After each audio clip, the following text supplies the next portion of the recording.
பாட்டுக்கு என் வேலையை பார்க்க போகிறேன்டா, யூடியூப்பை விட்டால் எனக்கு வேறு என்ன வேலை தெரியும்னு கேட்காதீங்க.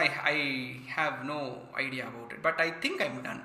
பிரபலமான யூடியூபர் பிரியாணி மேன் தான் இனிமேல் யூடியூப்பில் எந்த வீடியோவும் போட மாட்டேன், I am done with this அப்படின்னும், அது மட்டும் இல்லாமல் நான் யூடியூப்பை விட்டு போகிறேன், இர்ஃபானுக்கு சாரி, இந்த மாதிரி நிறைய விஷயங்களை சொல்லியிருக்காரு. என்ன ஆச்சு அப்படிங்கிறத பார்க்கலாம்.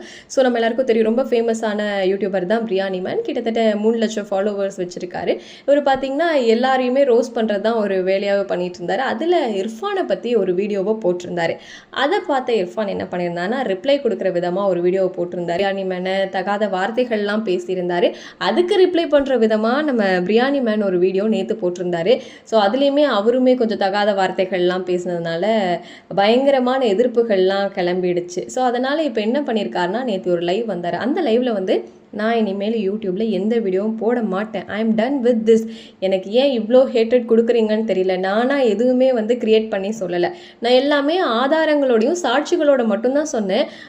இர்ஃபான் சொன்னதை மட்டும் நீங்கள் தப்பாக எடுத்துக்கல, நான் சொன்னது மட்டும் எப்படி நீங்கள் இப்படி தப்பாக எடுத்துக்கிறீங்க? என்னை பார்த்தாலே பிடிக்கலங்கிறீங்க, நான் சிரிச்சாலே கடுப்பாகுதுன்றீங்க.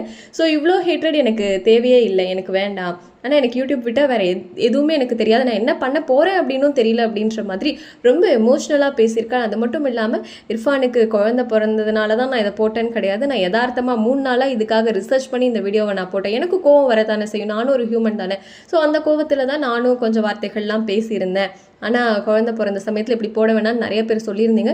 ஸோ நான் அந்த வீடியோவை நான் தூக்கிடுறேன், அண்ட் நான் இனிமேல் யூடியூபுக்கு வர மாட்டேன் அப்படின்னு சொல்லி இந்த வீடியோவை ஷேர் பண்ணியிருக்காரு. ஆக்சுவலி இதுக்கு கீழே நிறைய கமெண்ட்ஸில் என்ன சொல்லியிருக்காங்கன்னா, நீங்கள் வாங்க, நீங்கள் நல்லா தான் பண்ணுறீங்க, பட் இந்த மாதிரி பாடி ஷேமிங் பண்ணாமல் இருந்திருக்கலாம், அந்த மாதிரி சப்போர்ட் பண்ணுறதுக்கும் நிறைய ஆளுங்கள்லாம் இருக்காங்க. ஸோ இந்த சம்பவத்தை பற்றி, இந்த விஷயத்தை பற்றி நீங்கள் என்ன நினைக்கிறீங்க? இர்ஃபானுக்கு சப்போர்ட் பண்ணுறீங்களா இல்லைன்னா பிரியாணி மேனுக்கு சப்போர்ட் பண்ணுறீங்களா அப்படின்னு கமெண்ட்டில் சொல்லுங்கள்.